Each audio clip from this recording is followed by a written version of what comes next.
Bom dia, pessoal.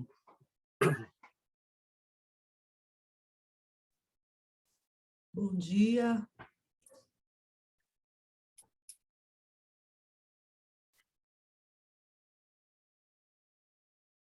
Vou preparando as coisas aqui, a gente já deve iniciar no horário. Sim, já estou por aqui. Obrigada, estou à disposição. Ok, obrigado.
Bom dia, André. Bom dia, Josivânia. Tudo Bom bem? dia. Prazer. Prazer, seja bem-vinda. Bom Obrigada. dia, Tayeli. Tudo bem? Tudo bem. Eu vi que você faz parte do terceiro trabalho, né? 1209. Isso mesmo. Ok. Ah, o Luiz entrando. Luiz Irmã também está entrando. O Luiz é do primeiro trabalho, do 707, né? Winnie Watching. Big Watching. Bom dia. Bom dia. Bom Bom dia. dia. Bom dia. Renato Calhau. Eu tive a honra de ser coautor e dar pitacos no trabalho. Ele é o autor principal. Pego na Eu tive a honra de mentira. tê-la comigo, professora. Isso é Pego na verdade, aqui é mentira. verdade esse E bilhete, não não é é mentira. Parece, então, que já temos, viu? Deixa eu dar uma olhadinha rápida aqui. Já temos pelo menos um autor de cada trabalho. O Luiz saiu, né? Entrou e saiu. Ah, não, já está aqui novamente. Oi, Então, Luiz, André, bom dia. A gente só se encontra em evento, hein, Luiz? A gente marca que vai conversar, que vai tomar café, que vai almoçar, e a gente só se encontra em evento. Piscina. Calhau, se você puder fazer um print legal para a gente colocar no Instagram do grupo, viu? Agradeço. Não, Sou com ruim de certeza, print. com certeza. Eu pego todo mundo fazendo careta na hora de fazer o print. André, Pelo menos estamos à você sua lembra de disposição. fazer o print. Eu nem isso lembro. Ai, é. Só um minutinho, só estou terminando a configuração, já compartilho a apresentação, os vídeos, né? E a gente já inicia. André, a gente vai fazer o mesmo esquema dos outros semeados online. Toca o vídeo e aí depois a gente abre para discussão? Exatamente. 8 minutos É? do vídeo, 8 minutos de discussão. Eu vou controlando o tempo, vou apoiando, né? E no final a gente tem 22 minutos para uma discussão geral, falar uma visão de todos os trabalhos. Combinado. Bom, professora Josivânia, gostaria de fazer alguma introdução? Olha, é só dizer que o Luiz, que é um dos autores, ele está com um problema, está tentando arrumar ainda um problema com o som dele. Como faltam 2 minutos, de repente, Luiz, reiniciar a máquina, alguma coisa assim, não é? Pode valer a pena. Tentar, né? Tentar entrar e sair de novo, como disse a Daiele. Ele está sem conseguir. Nós temos 3 trabalhos apenas, né? Uhum. Então, se precisar de mais um tempinho também, a gente tem uma folga, acho que não tem problema. Uhum. Bom dia a todas, bom dia a todos. Bom Desculpa, agora eu dia. consegui arrumar o áudio aqui, estou Conseguiu? com problema de áudio. Bom dia. Bom dia, Ah, Daiele. ótimo. Oi, Luiz. Quanto tempo, Não sei tudo se você bom? escutou, eu falei que a gente só se encontra em evento, combina que vai tomar café, que vai almoçar, que vai conversar, que vai fazer isso, e a gente só se encontra em evento. É uma sina aí, Pois a é. gente precisa mudar essa realidade. Mas muito bom vê-la, revê-la. Josivânia, Renato, André. Prazer. Muito Bom bom vê-los, dia. prazer. Bom dia, André, professor. então você gostaria que eu fizesse uma rápida introdução? Isso, Eu vou- exatamente. Eu vou apenas abrir os trabalhos, né? Dizer aqui que nós temos pelo menos um autor de cada um dos trabalhos. Aí o Still Watching, já temos o Luiz aqui. Pego na Mentira, temos o Renato Calhau e eu. E Lacunas, Desafios e Oportunidades da Participação Cidadã nas Mídias Sociais, temos a Daiele já presente. Então, desejar uma boa sessão a todos, que seja uma discussão profícua e interessante de aprendizado, né? E vamos lá, toca o barco. A primeira, portanto, o primeiro seria Luiz, com o trabalho sobre binge watching.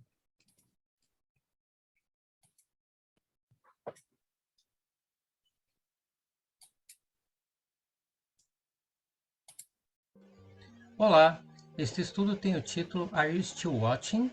Um estudo sobre os preditores da prática problemática de binge watching.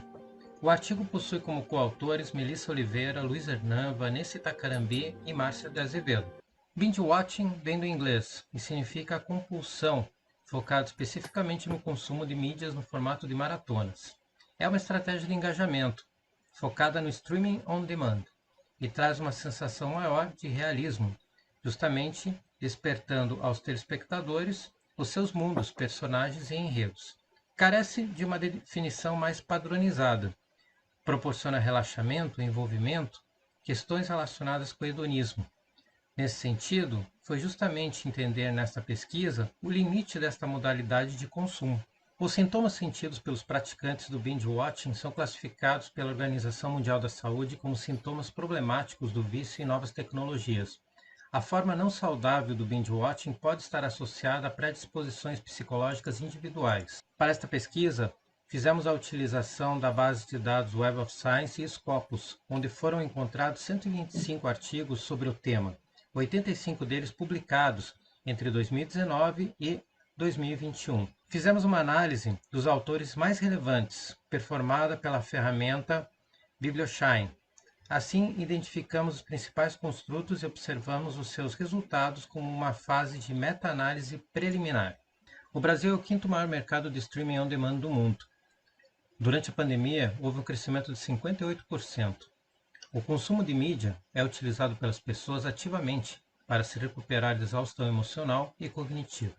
Nesse sentido, a nossa pesquisa buscou contribuir com um modelo teórico original sobre a prática problemática de binge watching para identificar os principais construtos que explicam como esse comportamento de maratonar e como as principais teorias estão relacionadas a esse estudo, principalmente no momento da pandemia da Covid-19. Dada a relevância desse problema social, o objetivo desta pesquisa é compreender como os preditores ansiedade social, depressão, tédio e desenvolvimento das relações parasociais afetam a prática problemática de binge watching. Portanto, foi formulado o seguinte modelo teórico proposto. Foram formuladas 4 hipóteses.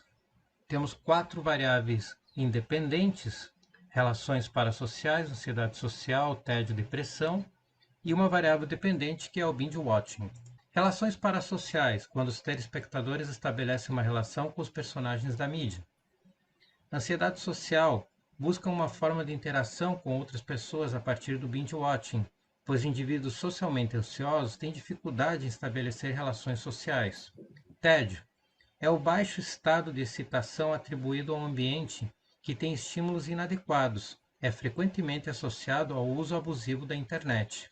Depressão é um estado emocional desagradável, que demonstra vários tipos de sintomas, como atitudes negativas, a compulsão ou lembranças passadas ou desejos que não foram realizados. O escapismo é uma fuga mental para escapar da realidade indesejada, problemas ou pressões.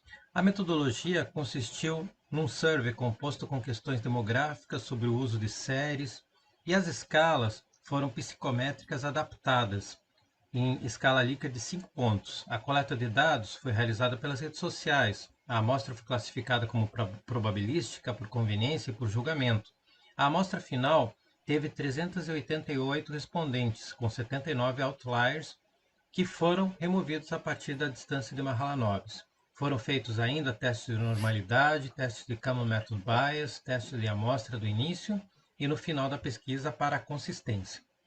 O perfil da amostra foi composto majoritariamente por mulheres de até 25 anos e dentro da frequência do uso de binge watching pelo menos uma vez por semana. Percebeu-se também que houve aumento do consumo de maratonas durante a pandemia e que o tempo de maratona foi de até 3 horas por sessão. 2 análises complementares foram empregadas neste estudo a fim de validar não somente as relações causais, mas apresentar se de fato as variáveis que foram selecionadas são realmente necessárias para o modelo. O estudo utilizou o pacote R com as bibliotecas para modelagem de equações estruturais, PLS-100 regular com o uso de biblioteca 100 INR, que permite calcular as relações de regressão parcial nos modelos de medição e estruturais usando regressão de mínimos quadrados comuns separados. E para o NCA, análise das condições necessárias, a biblioteca com o mesmo nome. Foram operacionalizadas as validades convergentes e discriminantes com seus vários indicadores, todos dentro dos valores limites recomendados na literatura.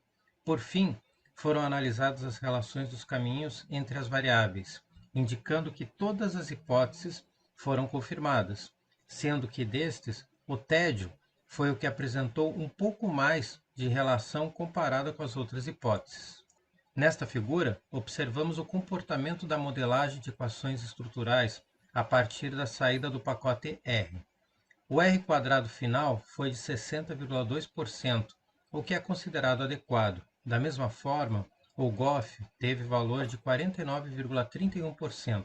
Portanto, conclui-se que o modelo estrutural é adaptável. Na sequência, apresentamos os resultados dos gráficos obtidos no NCA.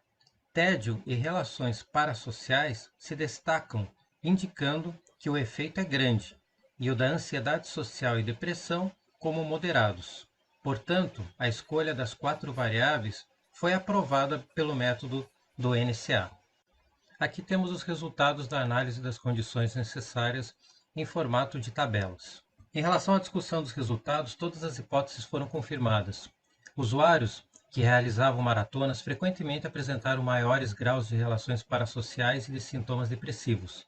A pandemia aumentou os índices de tédio, relações parassociais e depressão sentidos pelos telespectadores. Tanto o tédio quanto as relações parassociais apresentaram maiores graus de interação com binge watching em pessoas mais jovens. Mulheres apresentaram maiores índices de relação parassocial. A ansiedade social se manteve estável quando comparando os usuários que passaram a fazer mais maratonas durante a pandemia. O desenvolvimento das relações parassociais com os personagens é influenciado pelo grau de ansiedade social de um indivíduo. Em relação às conclusões e recomendações, observamos que há necessidade de conduções do estudo com escapismo, fuga da realidade e perda de controle.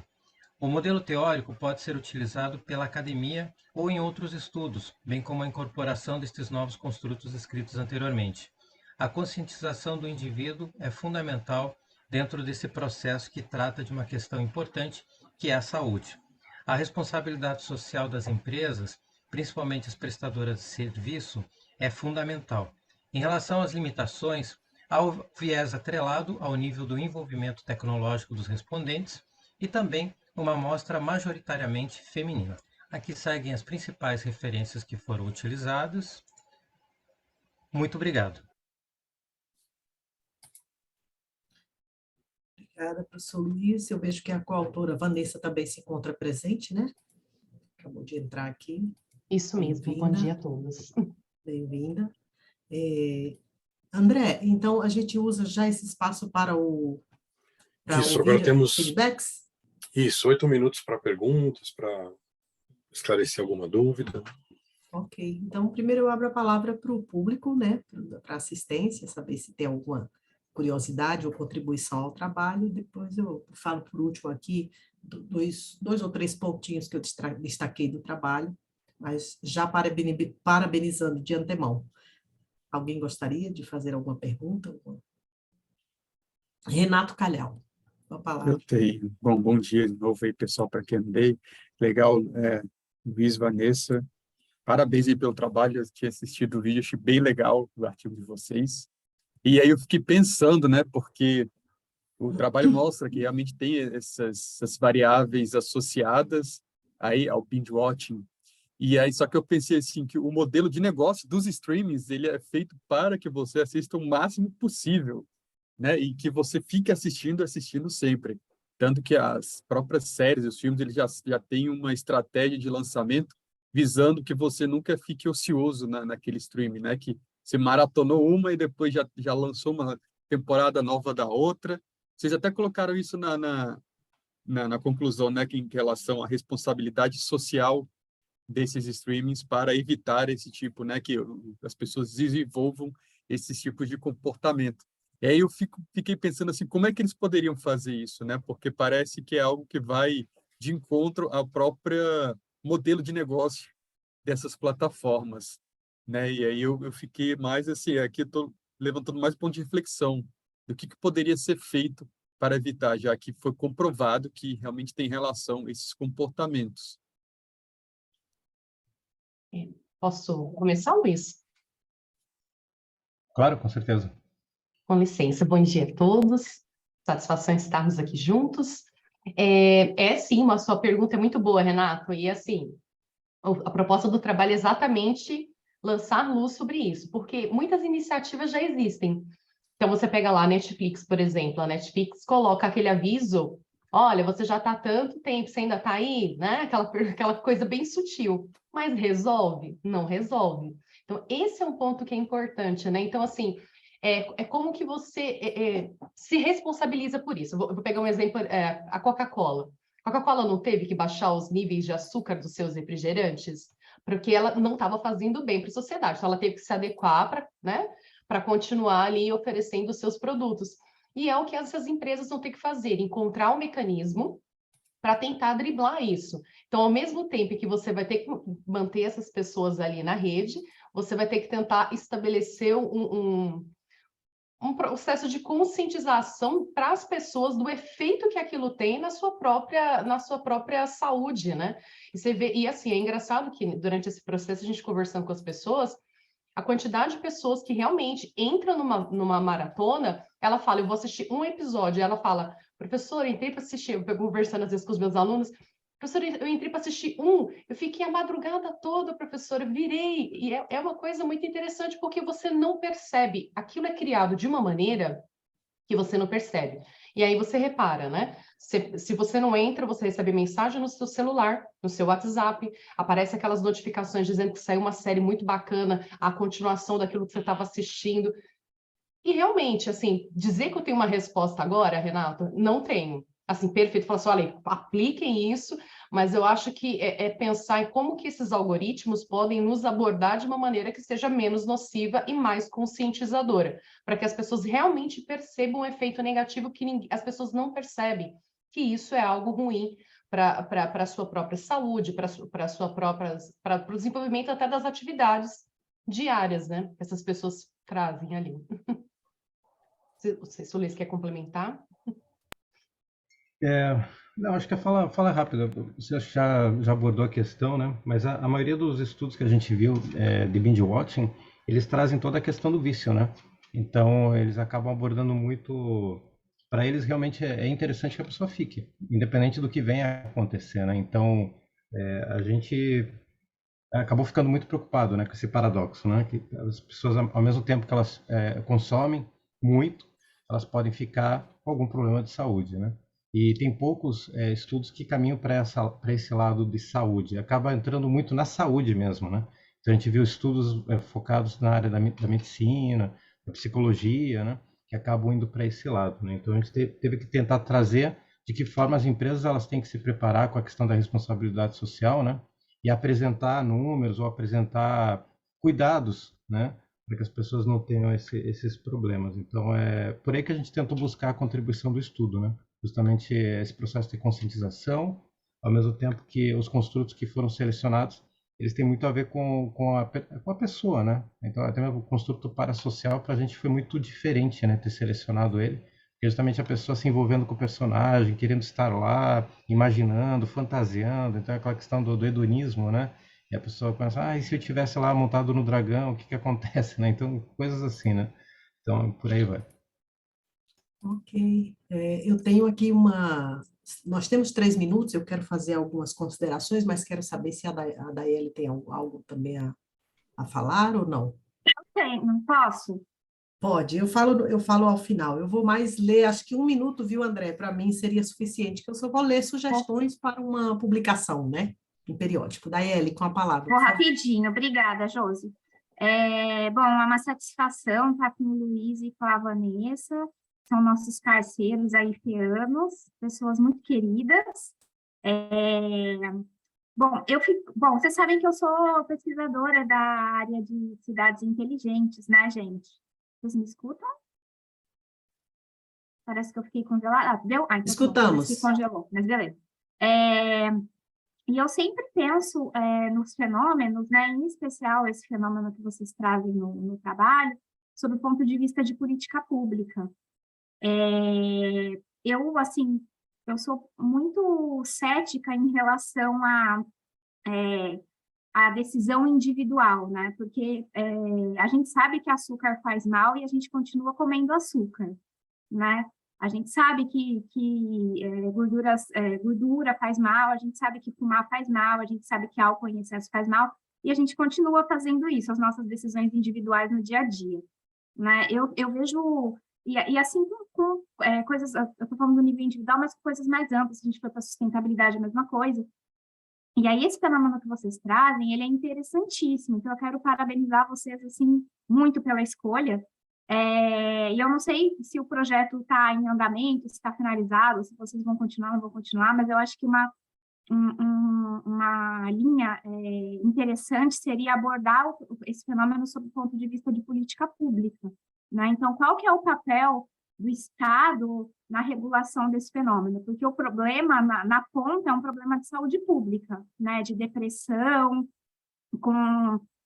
às vezes até com mais, como se diz, consequências até mais graves, né, do ponto de vista da vida da pessoa, né, às vezes até dá cabo da vida da pessoa. Então, eu acredito que, sob o ponto de vista dos estudos de saúde pública e de políticas públicas, então, qual que é o papel do governo na regulação desses algoritmos? A gente está numa zona cinza, ainda não se sabe que precisa, mas não sabe como fazer. Como que a gente cria governança disso para que esse fenômeno seja reduzido ou eliminado? Eliminado é difícil, mas reduzido, né? Então, de que forma o Estado deve agir para regular essas big techs? Porque eles querem que a gente fique maratonando. Eu maratonei de segunda para terça, a madrugada toda, a temporada nova da minha série, e na terça tem um zumbi. Estou aqui, mas confesso que caí no golpe, né? Então é isso, era só essa sugestão que eu queria dar, gente. Obrigada.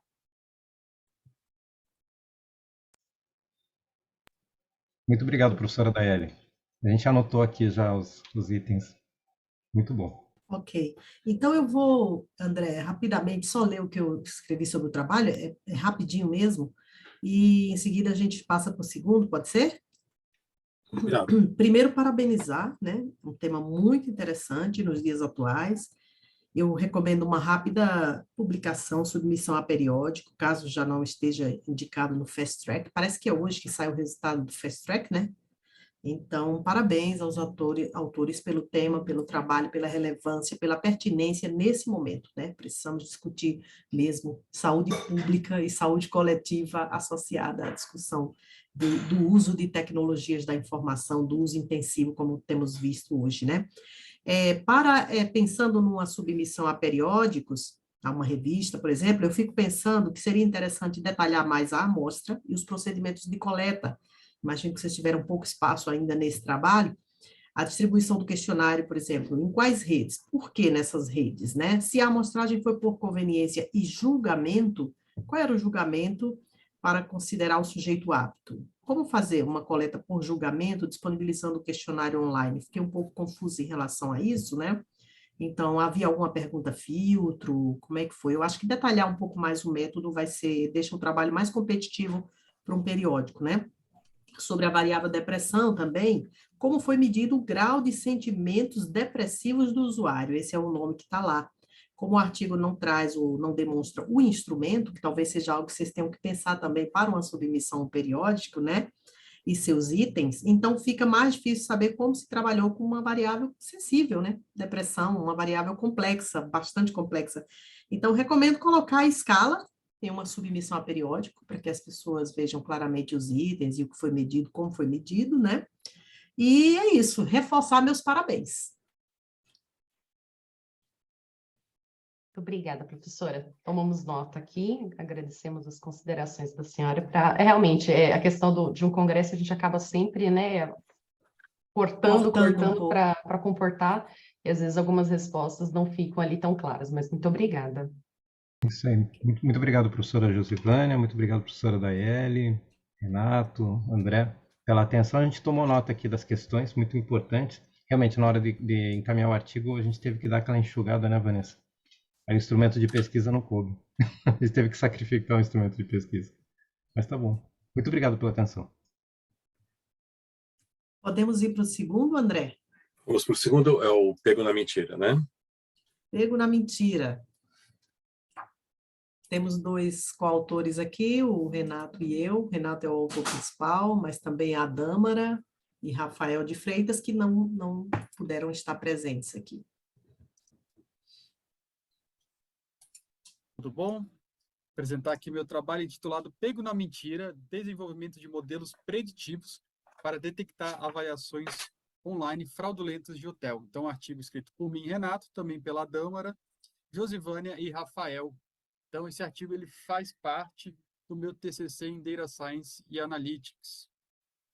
Então, para começar, fala um pouco do Electronic Word of Mouth, ou EWOM, ou boca a boca negativo, que no segmento de turismo e hospitalidade, esse boca a boca, às vezes, tem poder de influência até tão grande ou até maior do que o boca a boca offline. E essas avaliações online, esse boca a boca pode afetar em até 50% as decisões em reservas de hotéis. E também os clientes, os hóspedes, eles estão dispostos a pagar mais por um quarto, por uma diária, à medida que essas avaliações aumentam. E também, um ponto relevante, que essas avaliações estão associadas ao aumento de 7,5% da taxa de ocupação em hotel, o fato deles olharem previamente essas avaliações feitas pelos turistas. Então, chegou ao gap de pesquisa, que é essa predição de uma classificação online, então, utilizando ali componentes quantitativos e qualitativos para analisar e identificar essas discrepâncias e conseguir classificar esses componentes e detectar avaliações fraudulentas ou não fraudulentas. Então, o objetivo geral foi aplicar o PLN, o processamento de linguagem natural e também aprendizado de máquina para essas avaliações online, nos meios de hospedagem do TripAdvisor, para obter, então, o modelo de previsão para essa classificação das revisões. Então, como objetivos específicos, foi aplicar essas técnicas de PLN para análise dos agrupamentos em avaliação fraudulenta e não fraudulenta, e também avaliar qual o melhor modelo de machine learning tem a melhor aderência ali para prever essas avaliações em fraudulentas e não fraudulentas. Então, como marco teórico, temos aqui o User Generated Content, que são esses conteúdos gerados, esse sistema de recomendação baseado nos próprios conteúdos gerados pelos usuários. A gente vê isso muito forte na indústria do turismo, a gente vê isso também na Netflix, Spotify, então eles começam a recomendar, então recomendam destinos baseados em comportamentos similares aos seus, e também em avaliações e relatos dados pelos próprios turistas, eles conseguem indicar meios de hospedagem. E também o PLN. Então, essa modelagem de tópicos, fazer essa análise de sentimentos, então foi inserido ali dois dicionários em português, então eles fazem essa força, medem essa força, então tem o somatório de palavras positivas divididos pelo somatório de palavras positivas mais o somatório de palavras negativas também. E tem também o machine learning, o aprendizado de máquina, que são esses algoritmos de aprendizado que descobrem regras ou padrões e conseguem trabalhar com grandes volumes de dados. Como método foi usado, então, o CRISP-DM, que ele começa no entendimento do negócio, depois do entendimento dos próprios dados, a preparação dos dados, modelagem, avaliação e depois a aplicação daquele modelo que melhor atende o problema, a questão que você quer resolver. Então, no trabalho, como é que foi feito isso? Teve entendimento do negócio, foi definido ali critérios, né, e a definição do método a ser utilizado. Depois foi feito entendimento dos dados, passa-se ao data wrangling, então foi feito toda a limpeza e ajuste dos dados para começar a preparar ele para o PLN. Então foi feito ali na bag of words, sistemização, tokenização, que é dividir cada palavra da avaliação em um token para ser avaliado separadamente, calcular essa força do sentimento. Com isso, deu para saber, né, qual foi, inclusive, a avaliação mais positiva em termos, né, de análise de sentimento, mais negativa também nessa avaliação semântica. E aí foi feito, então, o TF-DF, comparar aquela palavra, a frequência dela, com o inverso, com a quantidade de vezes que ela não aparece, e também ele dividido nesses n-grams. E para esse modelo, o que melhor atendeu foi dividido em 3 palavras, então blocos, né, de 3 palavras em cada avaliação. Após essa análise, foi feito, então, rodados modelos de machine learning. E, baseado na literatura de turismo e hospitalidade, os mais utilizados são ali a árvore de decisão, random forest e regressão logística. E para análise de robustez, utilizado ali, né, os critérios de precisão, recall, F1 score e também a curva ROC.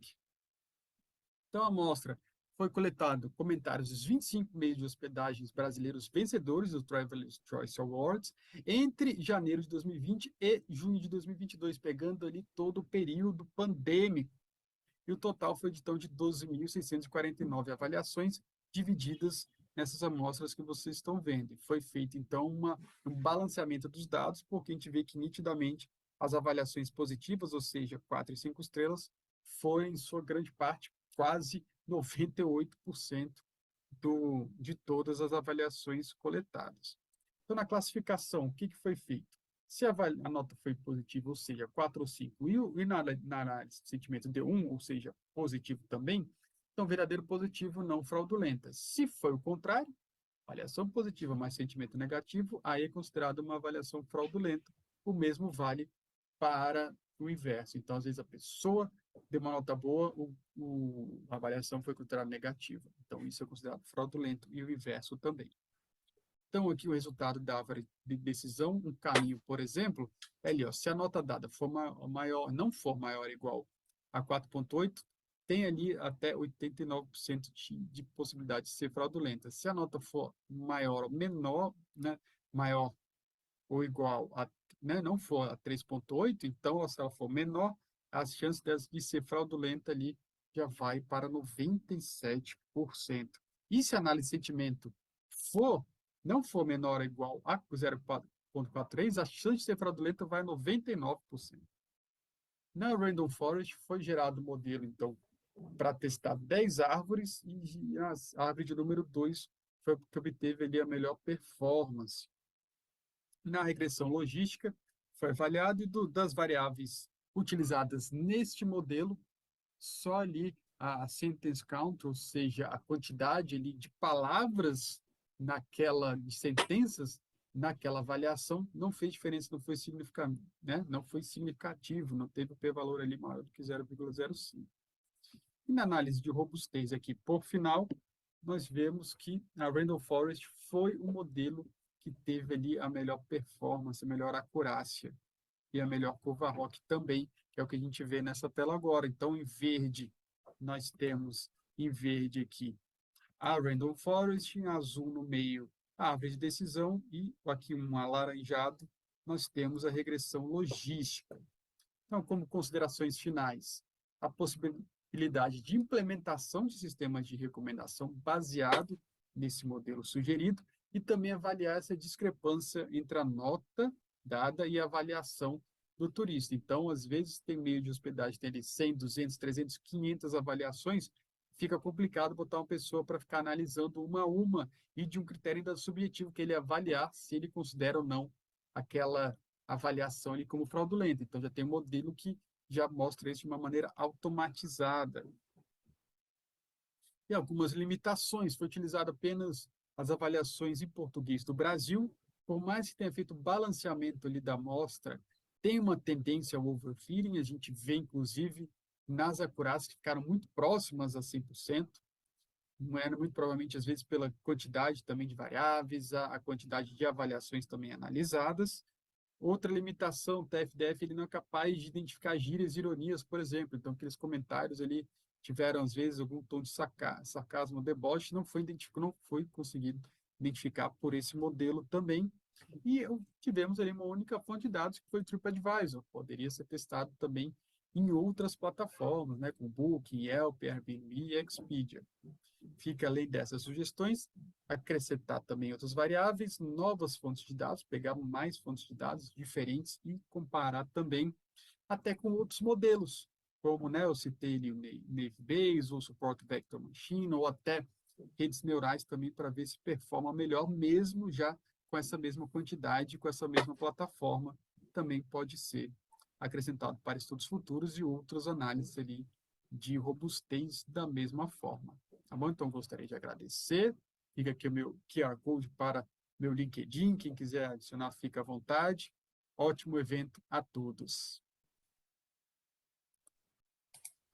Ok, obrigada.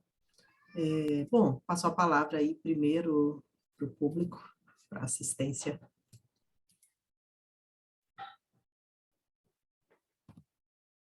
Alguma contribuição, alguma pergunta? Posso falar? Posso comentar? À vontade. Bom, o trabalho é muito rico, né? Eu queria dar os parabéns, assim, eu já vi vários trabalhos aqui no SEMEAD, e esse ele traz algumas questões bem diferenciadas, né? Como árvore de decisão. Eu conheço o Super Decision, que eu já trabalhei um pouco, então eu acho que é bem interessante, né?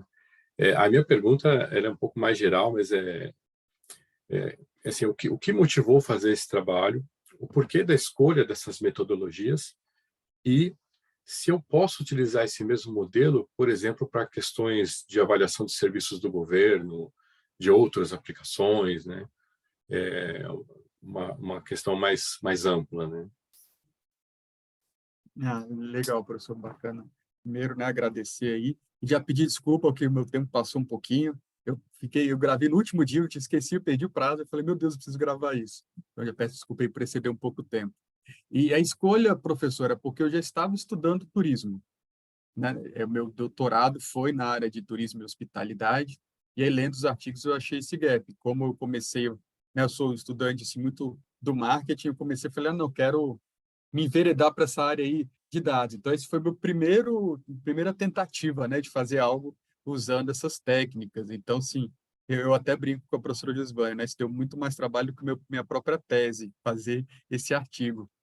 E aí as escolhas dos modelos foi de acordo com a literatura, né, eu li a literatura, eram modelos mais utilizados, tanto que para o SEMEAD não deu tempo de rodar as redes neurais, mas, né, pro meu TCC lá do MBA, eu consegui, mas deu a mesma, né, deu mais ou menos ali, né, a mesma eficácia. E sim, respondendo a sua pergunta, professor, poderia ser usado para qualquer outro segmento, qualquer outro tipo, porque a análise de sentimento ela é semântica. E o que faz, né? A gente coloca ali alguns dicionários de português e o próprio dicionário ele já tem, né, essa, digamos assim, essa força de falar se a palavra é positiva, negativa ou neutra. No tratamento, as palavras neutras elas são desconsideradas, mais ou menos similar ao NPS, né? Você tira ali o neutro e coloca. Então, ela é utilizada. Eu achei bem interessante, fantástico, porque você torna um critério que é subjetivo em objetivo, né? Porque tem uma máquina dizendo se aquilo é positivo ou não, e não um ser humano falando, ah, não, não gostei, né? E às vezes, dependendo do que você fala, ou como você fala, a pessoa já induz, né, você a gostar ou não, ou ficar ali satisfeita ou insatisfeita. Mas é totalmente possível rodar em qualquer tipo de segmento esse modelo. Ok. Acrescentar, antes de passar para o Luiz também, né, o porquê de escolher o tema, a gente vem lendo muito, Calhau e eu, sobre co-destruição de valor, e a gente foi observando que o word of mouth negativo era algo que já vinha sendo objeto de alguma descrença, ou seja, primeiro o cliente toma muita decisão baseada nos reviews negativos ou positivos.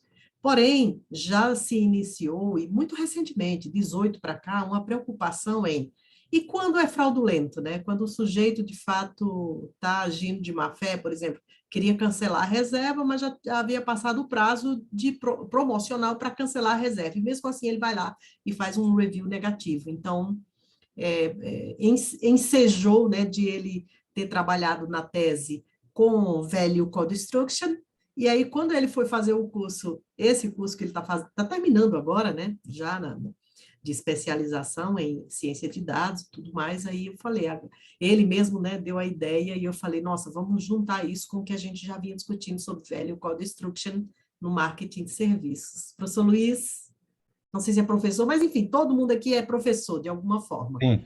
Luiz. Sim, eu sou da Unifesp. Em primeiro lugar, parabéns, trabalho. Eu adorei o trabalho de vocês, né? O trabalho de vocês é muito interessante. Eu vou, inclusive, passar para os meus alunos lá na Unifesp para que leiam, para que a gente possa estudá-lo, né? Parabéns para todos vocês, né? Renato, a Dâmara, né? A Dâmara, que é a outra coautora, e a professora Isso. Josivânia, né? Parabéns para vocês, muito bom. E vocês pegaram alguns métodos que são métodos não usuais na administração, né? Quer dizer, usa, mas não usa com tanta profundidade. Eu acho que vocês usaram com uma profundidade bastante interessante, né?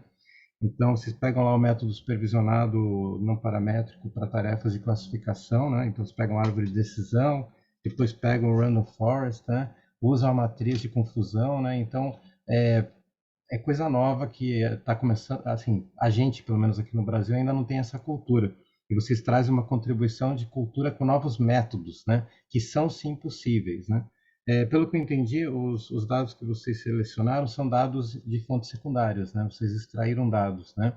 Isso é uma coisa que também não se faz muito como deveria, né? Muita gente fala, dado secundário, será que é bom, será que não é, será que é antigo o dado? E sempre é difícil pegar dados muito recentes também, né? Porque nem sempre as bases estão com os dados lá, né? E o Kaggle traz lá muitos dados, tem várias bases interessantes, então eu acho que vocês foram muito felizes, né? Então eu queria que você me contasse um pouco, o grupo aí, né?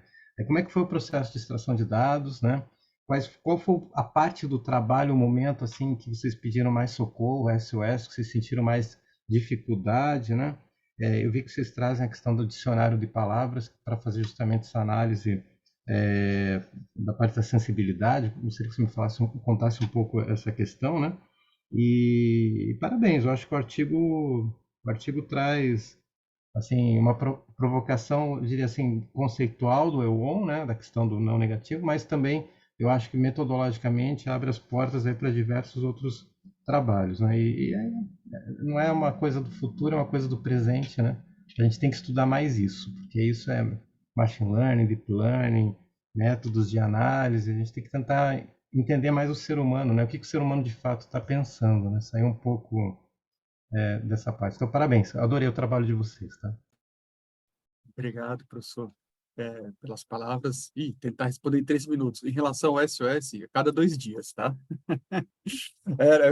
Todas as fases foram difíceis. Como eu falei para vocês, foi meu primeiro, né, trabalho utilizando todas as técnicas, todo esse aprendizado. Então, o desafio já começou, eu achei que fosse fácil, já começou desde o início, literalmente, que foi a raspagem, que chama, né, web scraping lá da plataforma do TripAdvisor. Porque eu treinei pegando do Wikipedia, que é super simples. Quando eu fui nessa OTA, que já é cheio de bloqueador, justamente para que as pessoas não fiquem puxando os dados diariamente, nossa, já foi terror e pânico, né? Usei o Kaggle, usei um monte de coisa, um monte de site para achar. Então, o desafio já foi do começo, conseguir fazer com que o robô realmente coletasse os dados corretos. E depois, o segundo desafio foi fazer toda o refinamento, a limpeza dos dados em português. Porque, né, professor, você também usa o R, então o R, essas plataformas são feitas para o idioma inglês, né? Para português é muito escasso. Aí eu falo, bom, não vou traduzir tudo, vou tentar achar dicionários em português. Aí fui recorrer à literatura, achei 2. E esses 2 foram testados nesse artigo. Então, você faz toda aquela limpeza que eu falei, né? Sistemização, tokenização, porque você tem que separar palavra para ele poder entender e separar, e fazer essa análise de sentimento. E aí, nesses 2, eu comparei, até para ver, depois eu posso até compartilhar o código com vocês, sem problema nenhum. E aí eu comparo os 2 dicionários para ver qual performa melhor, e foi bem parecido. Então, utilizei os 2, assim, não tem muita discrepância entre um ou outro. Ainda bem, agradecer aqui, se eles estiverem no evento, os autores desses pacotes aí, porque me salvou da questão de traduzir 12 mil e tantas avaliações. E aí o outro problema foi o quê? O desbalanceamento, né? Muita avaliação positiva. Aí eu falo, caramba, aí eu achei alguns pacotes, fui balancear. Eu usei um que é o mais utilizado, que é o Smolt, eu não consegui, ficou com muita avaliação. E aí, nesse meio tempo, vários problemas computacionais. Meu computador, minha máquina não é ruim, mas também não é uma super máquina, né? Com 32 GB de RAM. Então, assim, para resumir, tive SOS em quase todas as etapas, tive que recorrer bastante ao Google, mas deu certo, eu fui testando, e aí, assim, como diz, né, cada clique lá, cada comando no R era uma reza, para ver se dava certo. E aí deu muita paciência, porque como são avaliações, não era qualitativo, não era tão quantitativo, então, computacionalmente, demandava mais. Então, era assim, rodar e sei lá, a vida seguia, escrevia, né, as outras partes. Mas, assim, o resultado foi positivo, acho que, né, tem muita coisa aí a ser feita, inclusive acrescentar novas variáveis, porque eu coloquei essas, tentei colocar mais e não rodava, porque por conta computacional mesmo.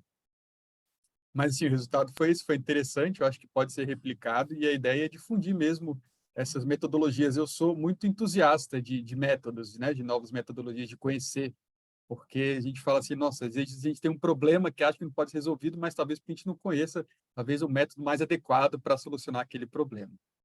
Tá? Acredito que eu tenha te respondido, o tempo está acabando, e deixar, né, para a Daiele aí apresentar o trabalho dela também. Mas, Daiele, você quer falar alguma coisa? Já quer que a gente apresente o seu? Eu, de minha parte, meus feedbacks eu tenho dado individualmente ao calhar, eu vou continuar discutindo com ele. A parte quantitativa é dele, de análise, minha parte é a teórica de co-distribuição de valor no turismo, na hospitalidade, e a gente tem batido boa bola nisso, né? Desde a orientação do doutorado. Seguimos juntos aqui, de mãos dadas, os dois. Daiele? Não, eu só queria dizer que eu vou querer trocar figurinhas com o Renato, porque a segunda fase desse projeto, que a gente vai ver o artigo agora, trata de fato da mineração de texto de postagens do Twitter. E eu estou passando pelas mesmas amarguras que o Renato passou nesse projeto, então eu vou querer trocar figurinhas com ele depois. Não, com certeza, conte comigo. Que eu puder ajudar. Maravilha. Mas para isso, podemos ir em frente. Ok.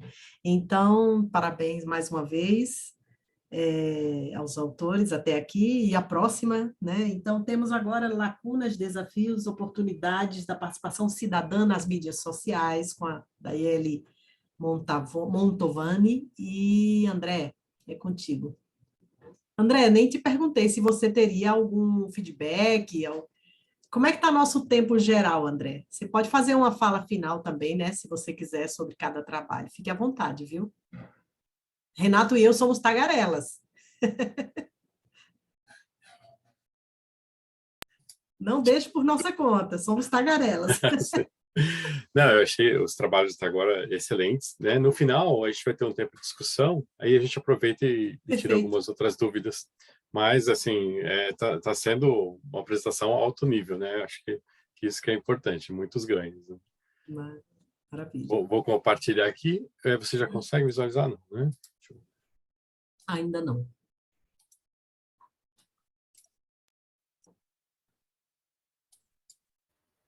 Olá, meu nome é Thaisa. Eu vim apresentar o trabalho Lacunas, Desafios e Oportunidades da Participação Cidadã nas Mídias Sociais, uma revisão sistemática de literatura. Trabalho que foi desenvolvido por mim e pelos meus colegas Daiele, Celso e Kleber. Em primeiro lugar, eu queria agradecer a oportunidade de estar aqui no SEMEAD apresentando esse trabalho para vocês. Como pontos introdutórios, a gente tem que a participação cidadã ela é uma ferramenta fundamental para fortalecer os processos democráticos e os mecanismos de governança pública, para fomentar o desenvolvimento sustentável e para desenvolver cidades inteligentes e sustentáveis. O uso de tecnologia eles têm efeitos diretos no policymaking, pois cria oportunidades ao cidadão comum de participar das esferas decisórias, gera empoderamento com baixo custo, de forma ágil, transparente e removendo as barreiras geográficas.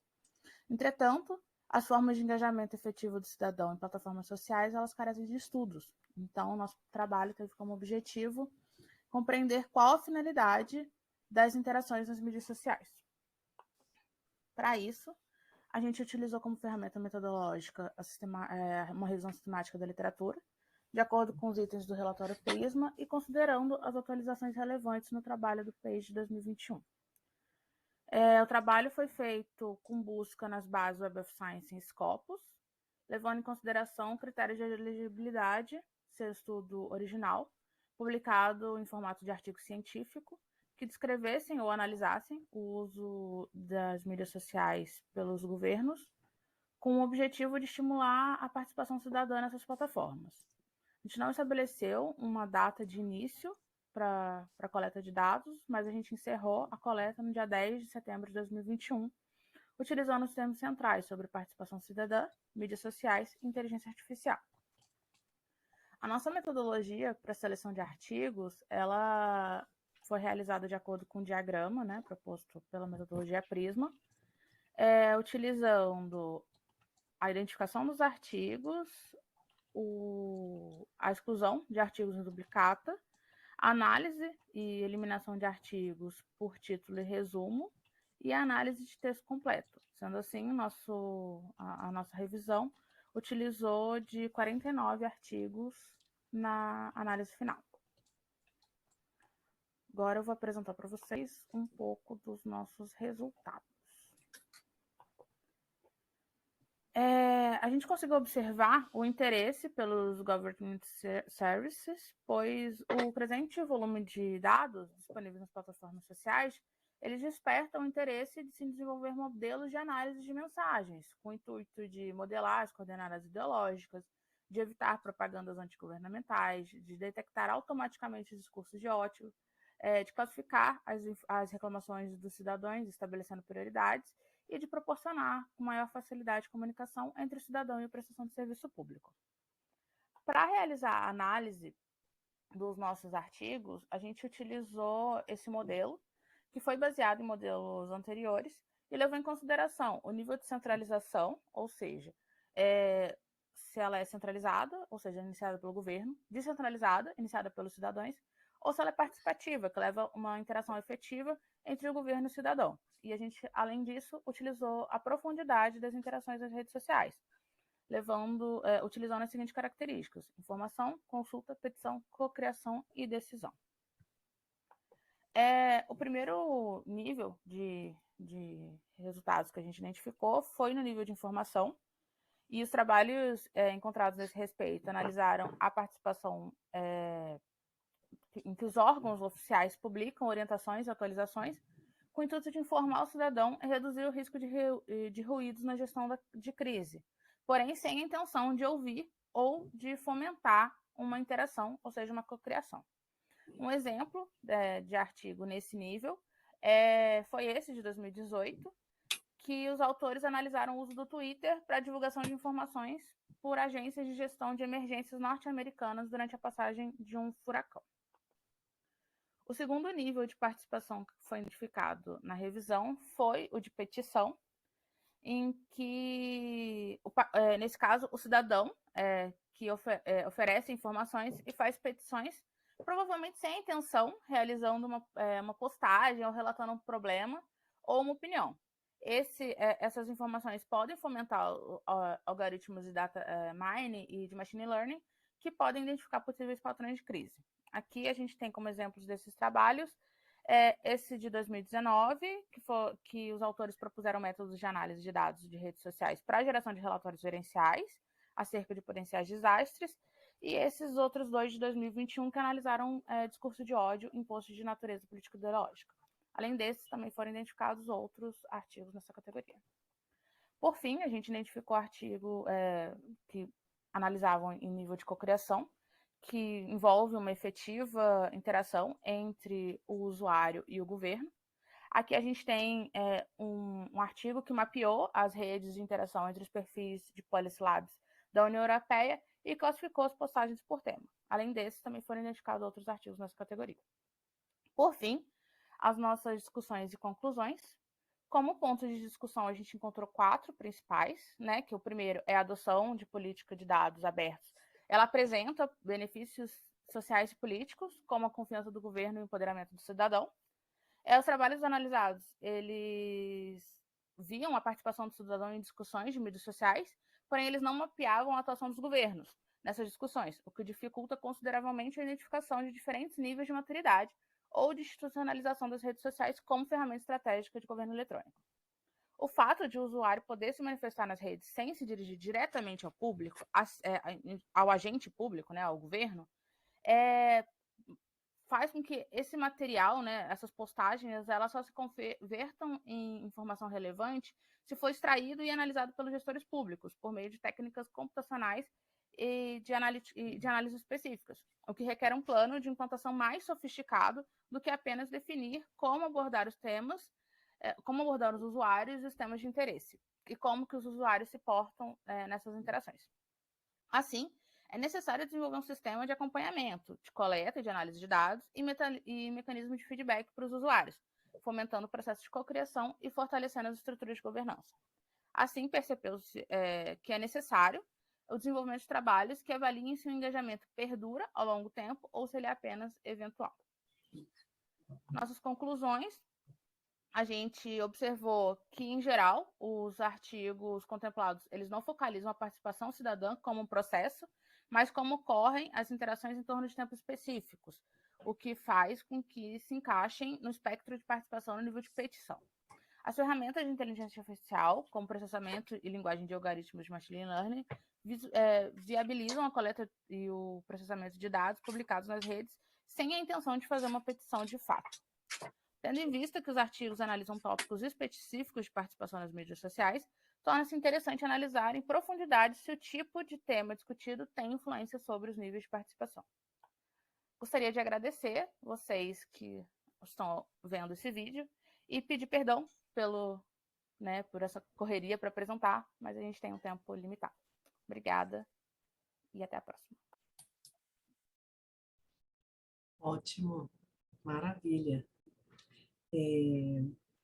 André, passamos primeiro a palavra para assistência, depois para você. Eu tenho algumas considerações a fazer aqui, Daiane, pouca coisa, mas anotei algumas coisinhas. O tema é interessantíssimo. Com a palavra aí, a assistência. Luiz, Renato, querem falar alguma coisa?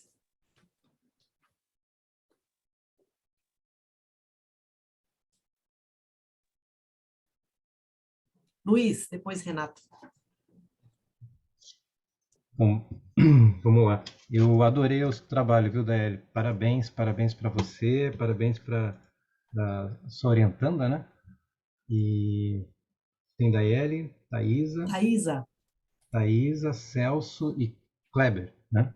É isso. Não sei se eu anotei certo, né? Parabéns pelo trabalho, excelente trabalho. Tema necessário, importante, né? Só podia ser, são trabalhos interessantes que você vem desenvolvendo, né, Daeli, sempre trazendo essa questão da participação cidadã. Né? Inclusive, até agradeço a sugestão que foi dada para o nosso trabalho, tem tudo a ver, né? E eu gostei muito da forma como foi feita a revisão sistemática da literatura, a utilização do prisma, né, a apresentação de todas as etapas, né, etapas bem claras. E como é difícil analisar dados que são não estruturados ou fake news, né? A gente tem tanta informação que não serve para nada e tem tantos dados que são difíceis de serem analisados porque são não estruturados, né? Então, eu acho que essa próxima etapa que vocês vão ter da pesquisa, né? A pesquisa como tá maravilhosa, tem super, super bem, acho que já dá uma publicação bem interessante, né? Eu ia sugerir o seguinte, depois do Prisma, né, para pensar entre vocês, se não valeria a pena fazer uma meta-análise. Né, uma meta-análise da revisão sistemática da literatura, utilizando o plot de funil e o teste de Egger. Porque aí para mostrar justamente esse material rico que vocês trouxeram de revisão sistemática da literatura. Eu vi que a maioria da literatura é bastante atual, né? E tem muito para enriquecer, né? A discussão final também do TikTok, que foi uma rede aí que cresceu bastante no momento de pandemia, né? Então, nossa, tá muito bom esse trabalho, viu, Daeli? Tem que publicar, tem que dar um jeito de publicar. E a utilização do machine learning, essas técnicas inovadoras aí que o Renato apresentou, eu acho que só tem a enriquecer também. Então, parabenizar você, a condução do seu trabalho, seus alunos, né, que estão envolvidos, né, colaboradores. E é isso, eu acho que pensar se vale a pena ou não colocar uma meta-análise depois da revisão sistemática da literatura, né? Para justamente justificar essa proposição dessa divisão dos construtos, a divisão dos agrupamentos finais, né? Não sei, uma sugestão, mas muito bom. Parabéns. Obrigada, Luiz. Esse projeto, a Josi me perguntou da Thaisa, né? A Thaisa, eu sou orientadora que eu fico delegando tudo para os orientandos. Eu não sei se o Luiz e a Josi fazem isso, mas eu faço. Então, esse projeto é um projeto do CNPq, que terminou agora no comecinho desse ano, em fevereiro. E eu sempre...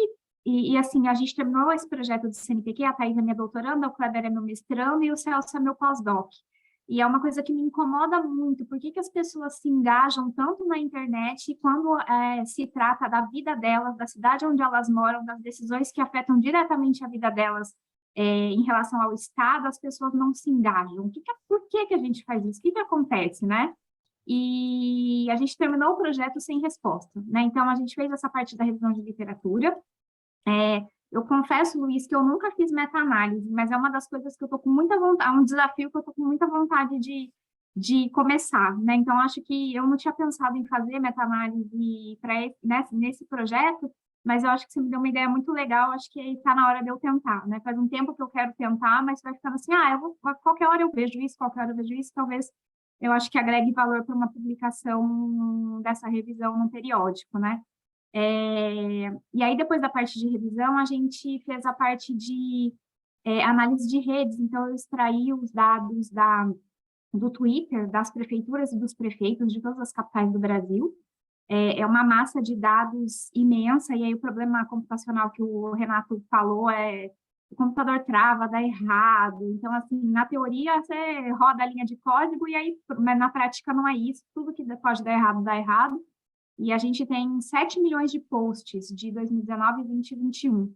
Então, uma massa de dados enorme. E a gente fez análise de redes, né? Então, o projeto parou aí, e agora, na nova fase, a gente está começando a fazer a mineração de texto, processamento de linguagem natural, né? Que os desafios que o Renato já passou, é o que a gente está começando a passar agora. Então, muito obrigada pelas sugestões, Luiz. Renato? Legal, obrigado. Parabéns pelo trabalho, professora Daeli, demais autores, achei bem legal. E foi vendo, né? Achei legal o tema, os resultados e os construtos, né?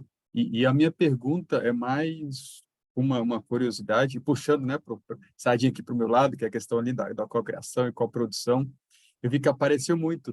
E aí eu pergunto assim, nessa revisão, se tem alguns casos, alguns exemplos desses artigos dessa revisão de literatura. Diga-se de passagem, eu gosto de usar muito o Prisma também, então eu gostei de sentir assim, afinidade no trabalho por conta da metodologia do Prisma, que eu acho que ela é muito boa para esse tipo de análise, assim, didático, intuitivo, fica fácil de explicar e bem organizado, né? Então, bacana. E se nesse de cocriação ele teve algum caso legal de iniciativas de participação do cidadão na questão dessa contribuição para o poder público?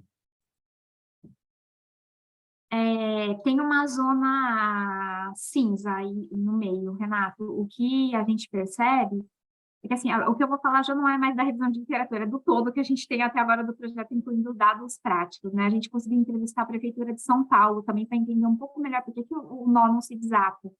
O que a gente percebe é que o cidadão ele tem vontade de contribuir, mas ele não sabe como. Existem os mecanismos de participação que são previstos em lei, as plataformas de participação cidadã, que, em geral, elas são previstas para orçamento participativo.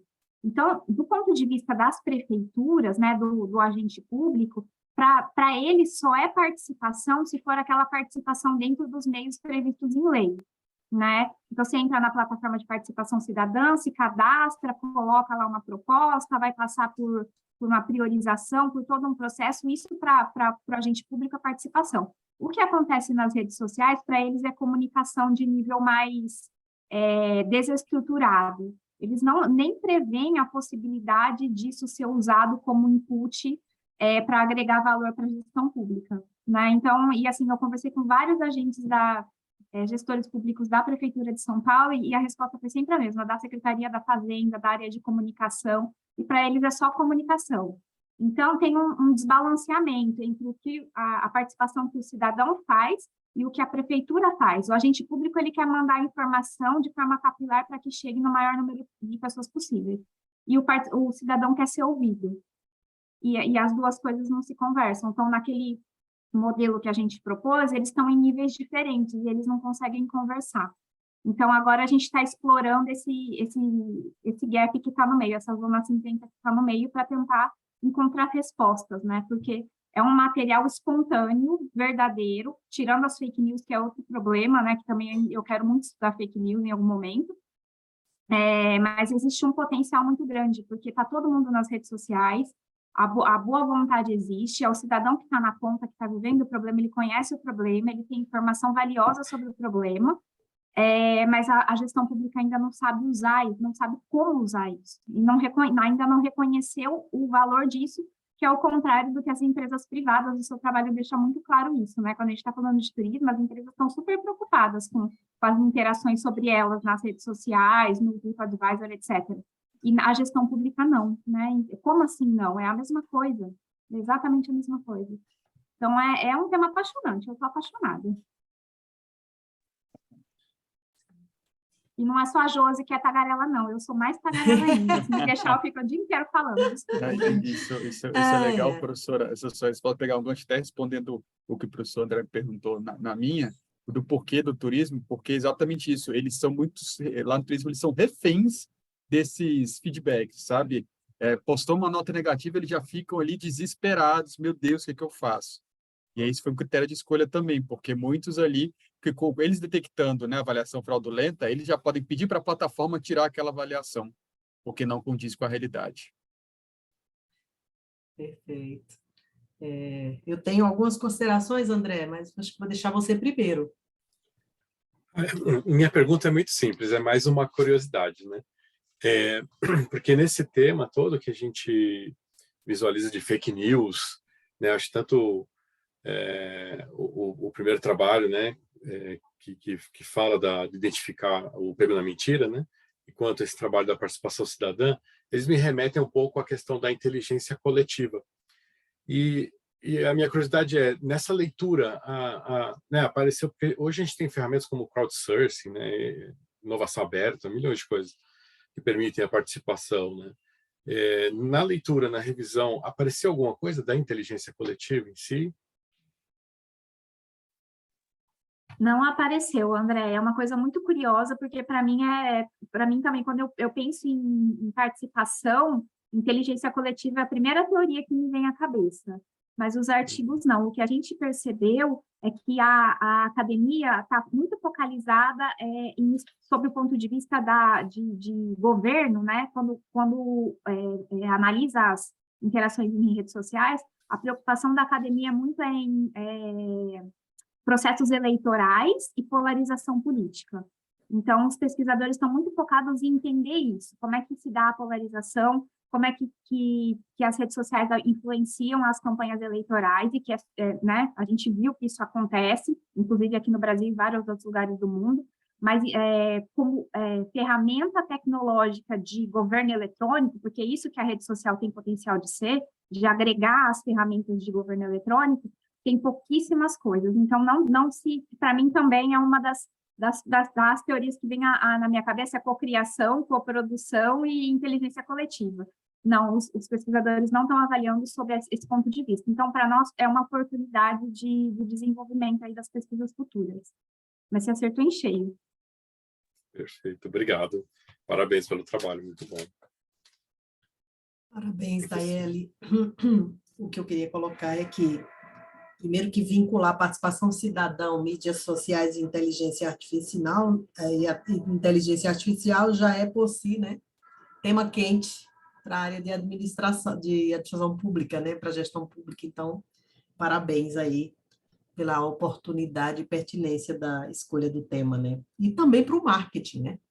Isso também é muito importante nos estudos de marketing, discussão government services. Eu creio que uma conclusão crucial desse trabalho é aquela que diz, aspas, o governo está mais focado no monitoramento do cidadão do que no seu engajamento na solução de problemas.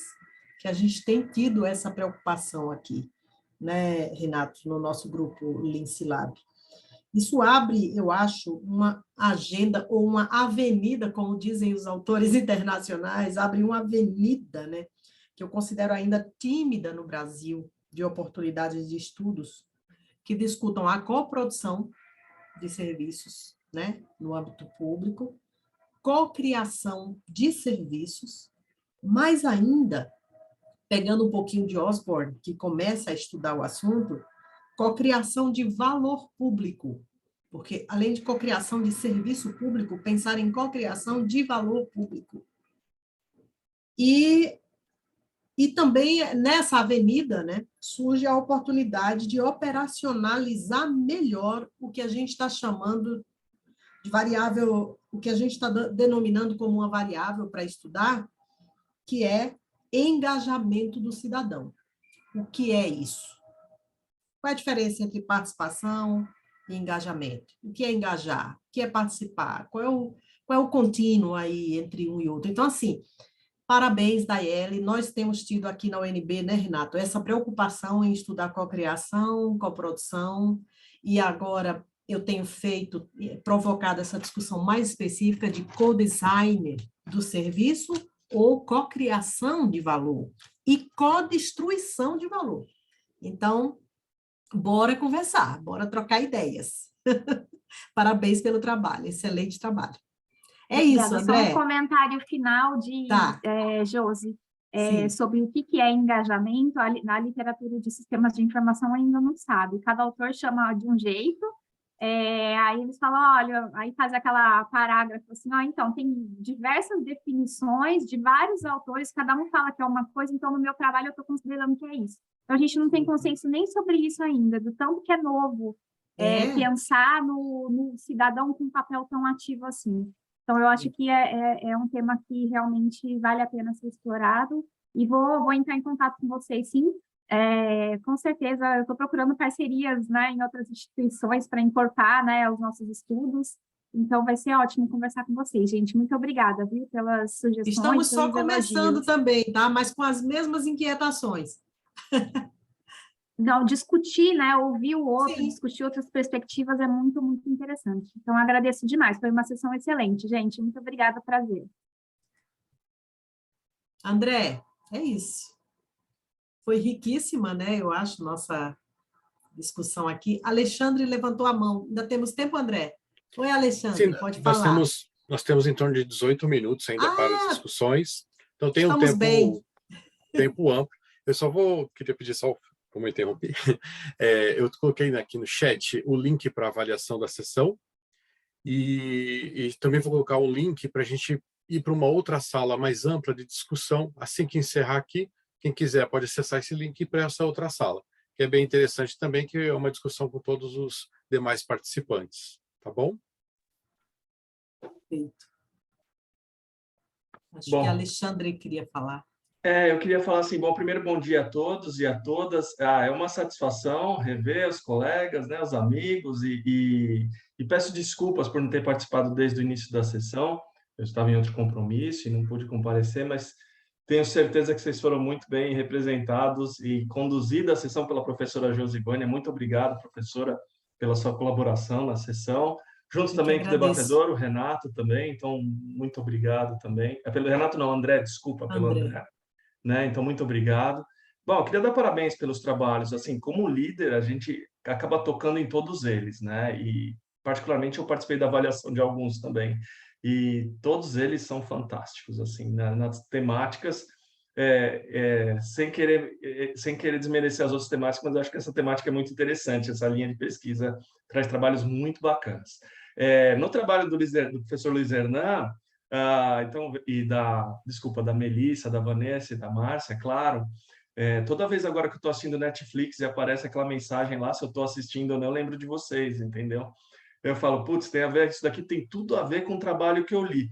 Aí minha esposa olha para mim e fala assim, caramba, Alexandre, mas agora é hora de descanso, não é hora de você ficar pensando em pesquisa. Não, mas esse termo aqui é o binge watching, então ela falou, não, tudo bem, é legal, mas agora dá uma descansada, tenta descansar um pouquinho. Então, assim, eu acho que os trabalhos são muito bacanas, o trabalho também das avaliações online de fraudulentes, acho com segurança da informação é muito interessante, parabéns pelo trabalho. Acho que é uma luta constante, né? A gente tentar criar modelos, né, de prevenção, né? Então, acho que a grande luta hoje do sistema de informação é essa, né? A gente tem que tentar detectar quem está do outro lado da mesa aí fazendo coisa errada, né? Então, parabéns. E a questão das lacunas e oportunidade de participação cidadã também é outro trabalho riquíssimo também. Eu acho que ele traz muitas oportunidades para a gente.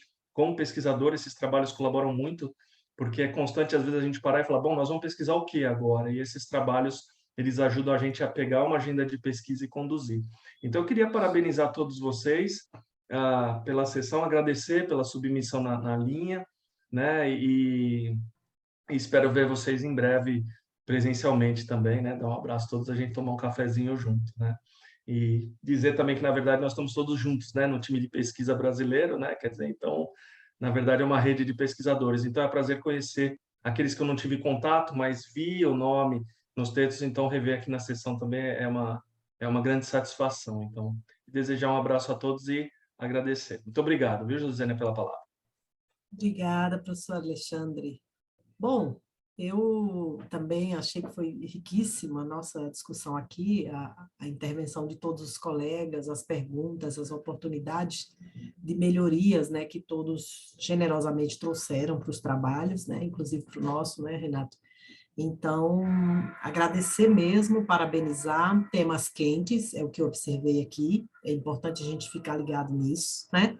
Temas que nos fazem sair da sessão pensando, queria estudar isso, eu queria estudar isso. E é muito bom quando a sessão nos provoca a esse ponto. A gente sai daqui, eu queria estudar isso que a Daiele está estudando, que o Luiz Hernando está estudando. Então, eu saio hoje aqui dessa sessão com essa vontade, né? Essa curiosidade de querer entender melhor o trabalho. Isso é muito bom em um evento. Acho que são 3 trabalhos que, incorporadas as melhorias, alguns feedbacks, ampliado alguma discussão ou explicação, são trabalhos que devem ser submetidos a periódicos, tá? E vamos torcer que algum seja indicado aí ao Fast Track, eu acho que é hoje, né, que a gente tem resultado da lista do Fast Track, parece que é hoje, dia 10, se eu não estiver atrapalhada, e passar a palavra para o André, que muito primor, muita preocupação e organização, fez a nossa sessão ser leve, tranquila, fácil demais de acontecer, e todo mundo pode contribuir. Então, passo a palavra para o André, e havendo ainda tempo, né, a palavra está dada, não é, André? Está aberto. Perfeito. Obrigado, professora. Não, assim, eu baixei todos os artigos para, né, acho que o trabalho do professor Luiz Renan, para mim, é um template, né, é um modelo para a gente seguir de metodologia, da forma como foi elaborado. O do Renato, eu sou uma pessoa talvez um pouco parecida com ele, porque eu sou apaixonado por metodologias, né, gosto sempre de conhecer coisas novas, tenho facilidade com sistemas, né, adoro mexer no programa R. Então, para mim também foi espetacular, é um checklist de tudo que eu quero aprender ainda, né? Quero aprofundar, eu acho que é bem interessante. E da Daiele, acho que é um trabalho completo também de uma revisão sistemática que, para mim, enche os olhos assim, de ter muita oportunidade de investigar e de ir a fundo, né? Então, acho que a discussão, a sessão hoje, para mim, foi muito rica, de muitas contribuições. Baixei todos os artigos para ler novamente, para ir a fundo. E aí eu queria dar os parabéns, né? Acho que a contribuição foi muito grande. Eu acho que, para nossas discussões, eu acho que juntar o trabalho do Daiele com o do Renato seria assim, muito rico, né? Acho que um complementa o outro, como ela até falou que depois vai conversar com o Renato, mas acho que as coisas se complementam. E eu acho que o trabalho do professor Luiz Hernan, eu acabei não fazendo minhas perguntas lá, acho que o tempo foi curto. Eu queria aproveitar agora só. Posso fazer uma pergunta, professor Luiz? Claro, com Tudo certeza. bem? Que na leitura, eu vi que existem vários fatores externos que podem influenciar no trabalho. Foi considerado, pelo que eu vi, a Covid-19. Mas existiam questões, por exemplo, financeiras, questões políticas. Isso estava embutido no tema, porque, de alguma forma, eles aumentam a questão da problemática, né? Isso foi levado em consideração também, ou ficou só a questão da Covid-19 como fator externo? Não, foi considerado também. O trabalho era maior, ele teve uma continuação também, teve uma terceira etapa de análise que foi de redes neurais artificiais para justamente testar a questão preditiva do modelo, né? Para ver se esses construtos eles se manteriam depois de algum tempo utilizando a mesma amostra, e foram analisados também dados demográficos. É que, como é artigo, a gente tem que acabar cortando muita coisa, né? Então tem muita coisa que ficou para fora, né? Mas tem vários dados sociodemográficos para analisar o público, né? Também foi o público que a gente teve acesso, né? Ou por conveniência, ou mesmo por julgamento, né? Aí faltaram colocar algumas coisas no artigo sobre a questão da conveniência que foram assinaladas pela professora Josivânia, né? Mas tinha lá a questão da renda, tinha a questão o perfil, né? O perfil demográfico. Então, a amostra que a gente teve, né? Mas sim, essas variáveis, elas também aparecem na literatura, né? Que foi um momento pandêmico em que a pesquisa aconteceu. Mas tinham também essas outras variáveis, elas eram frequentes nos artigos, né? Nem todo mundo tem acesso, nem todo mundo tem tempo, etc. Por aí vai, né? Questão de fazer maratona, né? Com certeza. Perfeito. O trabalho completo, acho que esse trabalho está muito rico, né? Então, é muito bom, bacana. E eu acho que, para tentar juntar também a conversa dos outros 2 artigos, né? A gente tem como eliminar participações fraudulentas em questões de criação na internet, quando tem a participação cidadã? A gente consegue fazer isso? É interessante fazer isso? Né? Aí a pergunta para os dois, para o Renato e para a Daiane. Eu acho que sim, eu acho que o princípio é o mesmo. Uma das coisas que a gente começou a mexer nos dados, André, e a gente observou, é que tem bastante robô, né, agindo no Twitter, e não é tão difícil identificar o robô. Tem um padrão muito específico, o robô. Você fala assim, não, isso daqui não é gente, né? Então, por exemplo, o perfil, ele não tem muitas informações, o tipo de interação é sempre muito parecido, com pouquíssima riqueza. Então, tem alguns padrões que você consegue identificar que aquilo não é um usuário humano, né? Então, eu acho que é possível, sim. Eu, assim, confesso que é lógico que eu não conheço tudo que foi publicado no planeta Terra, mas do que a gente estudou até agora, eu não vi nenhum trabalho que tenha abordado isso ainda. Então, também é uma grande oportunidade aí. Conseguir desenvolver o código para fazer essa identificação, né? Ou possível alerta vermelho de que aquilo não é um usuário humano. Mas a ideia é fantástica. Eu não sei o que o Renato pensa, Renato. Não, concordo, ainda mais agora com a Deep Web, que levaram isso para um outro patamar. Acho que é importantíssimo fazer esse estudo e é uma grande lacuna de pesquisa. A gente tem pequenos ensejos, né? Que nem aqui no Brasil a gente tem aquela agência Lupa, que fica ali o dia todo caçando o que é fake e o que não é, mas de estudo mesmo assim, eu acho que tem como disse a professora Josvane, uma avenida aí para a gente pesquisar e talvez pensar em modelos que façam isso de uma maneira mais rápida e com eficácia, né? De realmente detectar e já de cara já bloquear. Igual às vezes o e-mail, por exemplo, já vai para o spam, que ele já acha que pode ser um vírus ou alguma coisa que não te interessa. Fazer a mesma coisa com as mensagens também, já bloquear antes de disseminar. Porque o problema hoje é que as pessoas já sabem que em algum momento vai ter o anúncio, né? Vão falar que aquela mensagem é fake news. Porém, eles também já planejam o impacto. Porque por mais que depois de um tempo você já fala, oh, isso aí é mentira, o estrago, digamos assim, já foi A feito. Porque viralização já aconteceu. né, já viralizou, já disseminou. E tem gente que mesmo falando que não ainda acredita. Né? Por exemplo, eu estava escutando aqui, a galera vai tirar dinheiro dos investimentos porque disseram que vai voltar aí o plano Collor, que vai, vai pegar tudo que está no banco.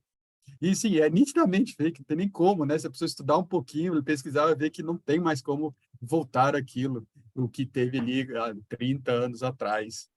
E, enfim, o estrago já está feito, ele já tem noção disso. Eu digo isso porque eu conheci um cara lá de um dos partidos que cuidava da parte de marketing. E eles falavam que eles conseguiram criar um robô que conseguia identificar que estava vindo uma fake, só que não conseguiam fazer isso a tempo de evitar a disseminação. Então, eles não tinham ali o efeito colateral, não conseguiram eliminar isso. Então, é realmente pensar em como evitar da origem. Porque depois de um tempo, ok, você consegue, mas né, a disseminação já foi feita. E você vê o pessoal compartilhando, não está nem lendo. Ainda vai muito isso também aqui do Brasil, né? Você compartilha, às vezes, que a gente nem leu. A gente teve o caso, acho que foi ali da esposa do presidente do Flamengo, compartilhou lá uma mensagem, né, xingando o nordestino, sendo que ela é sergipana. Então, assim, não está nem lendo, já está compartilhando, porque, sei lá, tem confiança em quem postou e compartilhou ali sem nem ler o que está escrito. E aí Que teve que se vergonha para desculpar minha publicamente. Sou Né? sergipana. Aí, ó. Que A vergonha do meu conterrânea, não povo. representa, né? Não representa. Teve o caso também, Ai. acho que foi ontem, ou antes de ontem, que foi também o lutador Vitor Belfort, compartilhou lá um negócio que nitidamente tinha o nome do coronel lá de duplo sentido e tal, e compartilhou e pôs essa vergonha, porque nem lê, simplesmente só dissemina. E isso também é uma coisa que brasileiro tem que ser estudado, né, gente? Resumindo, é isso. Ou a mentira tem que ser mais estudada, né? De repente a gente focalizou demais em estudar a verdade, vai ter que estudar mais a Pois mentira é. agora, a sua dinâmica, né? O que ela... Eu acho que é mais amplo, Josi. Eu acho que as pessoas não estão conseguindo prender atenção em nada. Eu fui almoçar num restaurante, só para vocês terem ideia dessa questão do número. Eu fui almoçar num restaurante, e aí o primeiro prato de self-service, assim, né, de quilo, e o primeiro prato que estava nas pilhas de prato tinha um adesivo dizendo, pegue o prato por baixo, esse daqui está protegendo e tal, né? Um adesivo. Vocês vissem, eu vi 3 senhoras pegando a comida no prato com adesivo, elas não leram o adesivo que estava no prato, gente. Então, assim, o prato estava sujo. E, assim, eu falei, bom, eu não vou falar nada, porque eu vou falar, o que eu vou falar agora? Eu vou causar na fila da comida? Deixa para lá, né? Ela não viu mesmo, deixa. Então, assim, as pessoas não leem nada mesmo, né? E o efeito colateral disso, esse desastre que a gente está vendo. Isso é importante ver em sala de aula, né, professora? Porque a gente explica para o aluno, ó, tem que fazer isso, está escrito lá na plataforma, tá, manda por e-mail, está escrito no cronograma, aí chega no dia, professor, o que tem que fazer? Aí fala, não avisou. Também, Pior quando fala que nem avisou. Aí fala, não é possível, começar a gravar aqui as aulas, né? Tem uma questão aí o pior, também eu recebi e-mail essa semana, eu falo, não, professor, eu sei que você falou, mas é isso mesmo? Eu falei, né? Não, mudei de ideia, gente. Tem uma questão também da coincidência infeliz, né? Assim, às vezes você está lidando com um determinado fornecedor, está buscando uma determinada compra e por uma infeliz coincidência chega uma mensagem de golpe, de robô lá, ofertando uma promoção, né? Nesse sentido, né? Sem contar também os vazamentos de base interna, né? Nós caímos, assim, aqui em casa nós caímos num golpe veja só, né? A gente que lida com isso. Minha esposa, na verdade, caiu num golpe faz uns 6 meses, uns 8 meses, acho. Então, a gente colocou um sofá para vender, né? Um móvel aqui de casa, aqui, e colocamos numa dessas plataformas de comércio eletrônico. Aí chegou, um dia depois, um e-mail da empresa, assim, tipo, ele perfeitamente formatado, assim, da empresa, falando que tinha sido vendido aquele imóvel com as fotos, com tudo, assim, e com os dados da minha esposa, assim, CPF, tudo, feitinho, assim. Olha, o móvel já foi vendido, a gente só precisa agora de uma taxa de logística porque ele é uma coisa grande, né? Então, para entregar essa taxa de logística, vocês têm que fazer. E aí veio lá o valor do depósito, um valor pequeno, mas perfeito, assim. Aí minha esposa falou, olha, já vendeu, pagou, fez o Pix da taxa. Quando ligamos na empresa, falou, não, ninguém vendeu, seu móvel está aqui para vender e tal. Eu falei, bom, a gente tentou reclamar, mas não chega. Mas, assim, como tinha um cruzamento de dados internos da oferta, tudo, provavelmente foi um vazamento dentro ali do fornecedor. A gente acionou a ouvidoria, tudo. Mas, quer dizer, além do robô em si rodando, você vê também que tem as pessoas de dentro também atuando aí do lado errado da coisa também. E que acaba pegando a gente aí, mesmo nós que, vamos dizer assim, que a gente tem uma literácia digital muito maior, né? Quer dizer, que está atento e tal, mas mesmo assim foi embora, né? E, por infelicidade, ainda não vendemos móvel. Ele está lá vendendo, está lá anunciado. Estamos esperando. Estou quase desistindo já de vender. Vou doar ele e pronto. Já deu o que tinha que dar, entendeu? Mas é isso. É isso. Bom, excelente reflexão. Vamos continuar depois em outros espaços. Eu agradeço mais uma vez, professor Alexandre, André, Renato, Luiz, Daiele, Fernanda também que está aqui assistindo. Devolvo a palavra para você, André. Obrigada a todos. Consegui dar conta do recado convidada. Tive teste positivo de Covid ontem, estou em casa, encerrada, participando do SEMEAD, mas estou bem, sintomas super leves, super vacinada, com 4 doses da Covid e 1 dose da influenza, então está tudo bem, está tudo sob controle, mas foi uma excelente manhã aqui hoje com vocês. Obrigada. Obrigado, professora, obrigado a todos, parabéns pela apresentação, pela sessão. Se não tiver nenhum comentário a mais, a gente vai encerrando e eu convido a participar da sala de networking. E não esqueça de fazer a nossa avaliação, tá bom? Muito obrigado e parabéns. Obrigado. Um abraço Bom dia, a pessoal. Um todos. grande abraço a todos. Até Parabéns. Até mais. Parabéns. Tchau, tchau. Tchau. Abraço, tchau.